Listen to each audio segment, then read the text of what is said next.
काही ठिकाणं अशी असतात जी मॅपवर तर दिसतात, पण त्यांची खरी ओळख तिकडे पोचल्यावरच कळते. आज मी एक्सप्लोर केलं एक असंच हिडन ठिकाण, नाना केव्स. शांतता, निसर्ग आणि एक वेगळीच एनर्जी.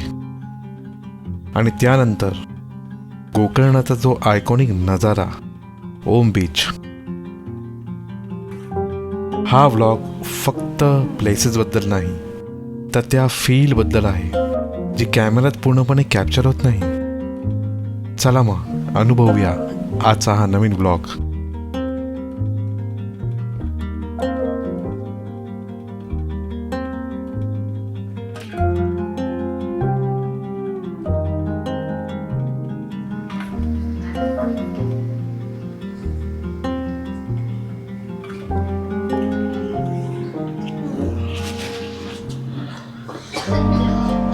गुड मॉर्निंग मित्रांनो, गुड मॉर्निंग मंडळी. सकाळचे 6:30 वाजले आहेत आणि अजून कोण उठलं नाही आहे. आणि मी आता निघालो इकडे नियाना केव्हसाठी. आणि सकाळी चेकआउट करायच्या पहिले मी बोललो जाऊन येतो, कारण की नंतर मग सगळ्या गोष्टी होत नाही.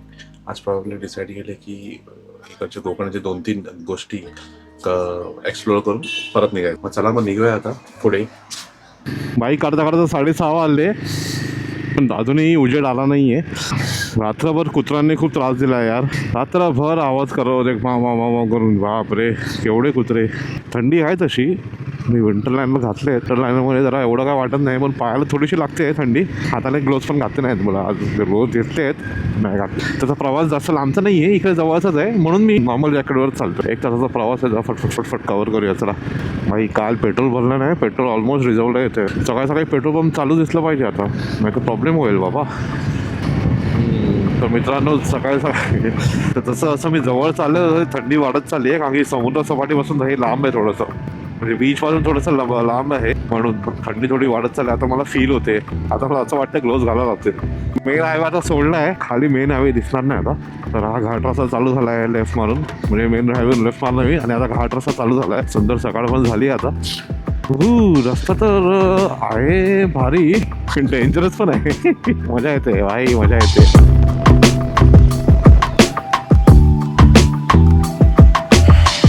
झाडांची लागवड काय भारी वाटते. वाव,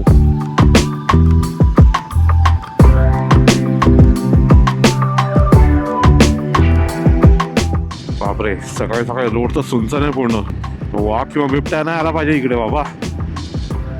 चला तर मित्रांनो, सकाळ झालेली आहे आणि पूर्ण उजेड आता झालेला आहे. काय टेन्शन नाही आता, भले किती जंगल असो काही असो. सध्या तरी सकाळ असल्यामुळे कोण आलेला दिसत नाही. म्हणजे मला फक्त हे चेक करायचं आहे की ते उघडं आहे की नाही. उघडं नसेल तर मग, कारण की 8 वाजता ओपन होतात मंदिर. आता 7:10 झाली आहेत. मोस्ट प्रॉब्लेमली उघडतच पाहिजे, कारण की मग नंतर मग गर्दी होईल. मग नंतर 8 वाजता ओपन नाही झालं, म्हणजे 8 वाजे आत्ता ओपन नाही झालं तर मग 8 वाजेपर्यंत थांबावं लागेल. रस्ता इतका शांत होता, आजूबाजूला फक्त जंगल. थोडंसं भीतीदायक वाटत होतं, पण ते दृश्य खूप सुंदरही होतं. अशाच या मिक्स फिलिंगमध्ये शेवटी त्या डेस्टिनेशनला पोचलो आणि इकडून सुरू झाली माझी ट्रेकिंग जर्नी.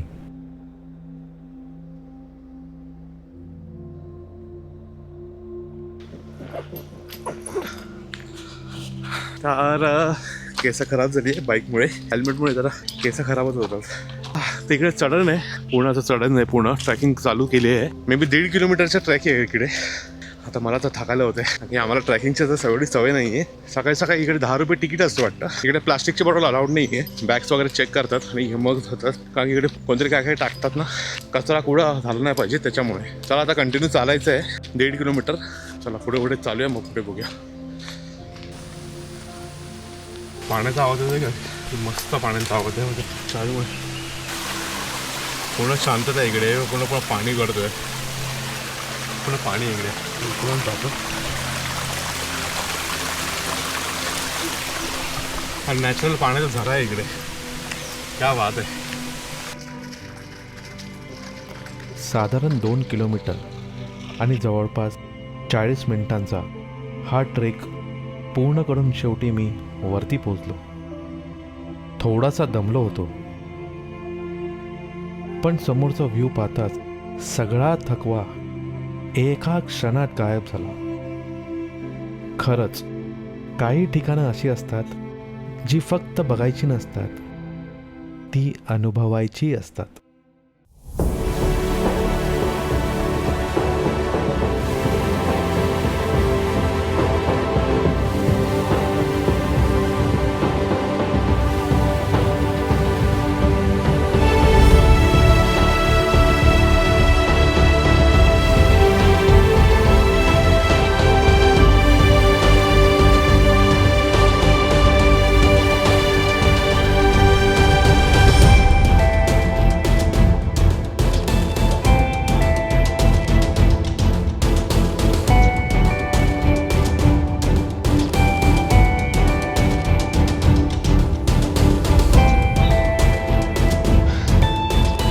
दिसायला लागला आता, भरपूर वरती आहे, भरपूर वरती चढावं लागतं यार. चालू आहे आता, चला हळूहळू. मित्रांनो, ते हे माझ्या मागे आहे ते बघताय ना, ते आहे याना केव्स. याना केव्स असं बोलतात ते हिंदू मायथॉलॉजीनुसार भीष्मासूरचा वध जेव्हा झालेला, भीष्मासूर एक राक्षस होता जे कोणालाही हात लावायचं ते नष्ट व्हायचं. त्यांनी जेव्हा स्वतःच्या हातावर असं डोक्यावर हात ठेवलेले, तो स्वतःहून मग नष्ट झाला. आणि तो जेव्हा तो नष्ट झालेला तेव्हा असे पर्वत तसे उभे झालेले, असं बोलतं. हे अराऊंड 100 मीटर तरी उंच आहेत. इकडे एक आहे, इकडे एक आहे. पण वरती येऊन जर सिनरी बघाल ना, काय सही वाटतंय.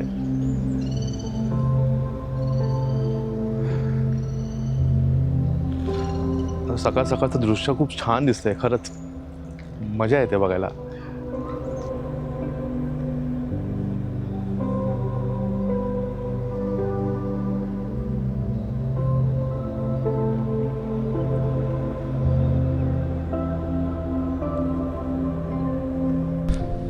मित्रांनो, केव्समध्ये आता आलो आहे. सुंदर आहे इकडे, भारी वाटतं यार. फुल हवा आहे आणि एकदम 100 मीटर माझ्यावरती आहे पूर्ण केव्स. वाव. आता मी आतमध्ये चाललो आहे तर फुल स्ट्रेंजर थिंग मधली केव वाटते ना तशी वाटते एकदम सेम.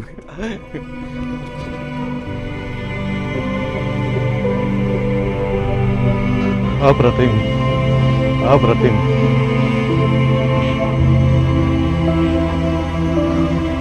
एवढा बारीक आहे, बापरे.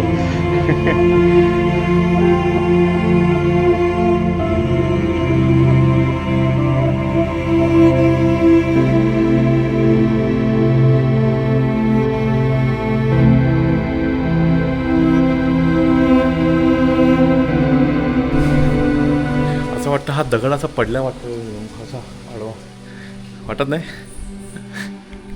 वाव. पण सिरियसली एवढं शांत आहे आणि इकडे वटवाघूळ आहेत. वरती आवाज येतोय. आता नाही, आता मग कशी येत होता, आता नाही आहे. ते बघ येत आहेत आता आवाज.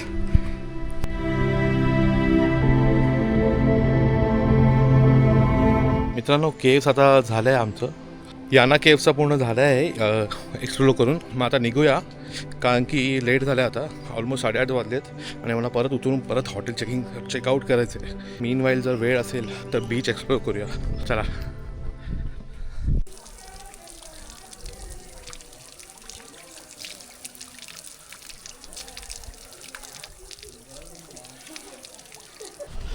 चला मग आता उतरूया. पाणी वगैरे पिलं आता. ॲक्च्युली खरी गोष्ट आहे, sometimes the hardest climbs give you the best views actually, है ना. सकाळी उठण्याचा, लवकर उठण्याचा एक फायदा आला, कारण की सर्वात पहिले तेव्हा बूथ ओपन केलं, सर्वात पहिले मी गेलो आणि एक्सप्लोअर प्रॉपरली केलं, म्हणजे काय प्रॉब्लेम नाही आला. थोडीशी घाई केली मी, पण मस्त झालं. मित्रांनो, काही थकायला आलं यार. म्हणजे काय, जर काय खाल्लं पिलं नाही ना, आणि विदाऊट एम्प्टी स्टमक आलेलो. चहा वगैरे पण नाही पिले, फक्त पाणी वरती फक्त पिलो. निघताना पण पाणी नाही प्यायलो. स्टमक जरा ट्रेकिंग केली, जरा एक्सरसाइज केली. वाह, मस्त वाटलं. बॉडी पूर्ण आता गरम आणि रिफ्रेश झाले. चला कुठे तर थांबूया, चहा पिऊया पहिले. नाना केव्स एक्सप्लोर केल्यानंतर सरळ हॉटेलवर पोचलो. थोडासा रेस्ट केला, पॅकिंग पण पूर्ण केली आणि चेकआउट करून थेट निघालो गोकर्णमधल्या सगळ्यात आयकॉनिक स्पॉटमध्ये, ते म्हणजे ओम बीच.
भरपूर गर्दी आहे बीचवर ॲक्च्युली. तर माझ्याकडे सामान पण आहे. डोर ओढून झालं आहे आता माझा आणि जास्त वेळ थांबत नाही इकडे. ओम बीच प्रॉपर दिसत होतं वरतून. खालून काय वाटत नाही, नॉर्मल बीच सारखंच आहे. छान आहे पण. चला निघूया मग इकडून.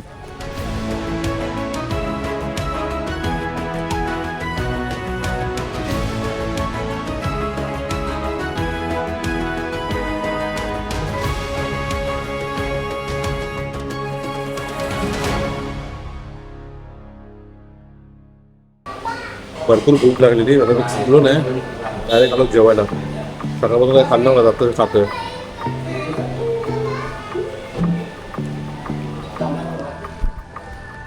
चला झालंय आता जेवण, निघूया. चला बाईक तर बघितलं तर भारी वाटते ना. ओम बीच नंतर थेट परतीचा प्रवास मी चालू केला.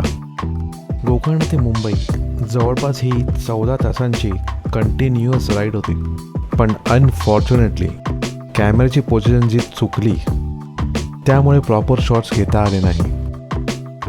पण काही प्रवास असे असतात जे कॅमेऱ्यामध्ये नाही तर आठवणीत कॅप्चर होतात. म्हणून इकडेच थांबतो. तर भेटूया आपण नेक्स्ट ब्लॉगमध्ये. तोपर्यंत जय हिंद, जय महाराष्ट्र.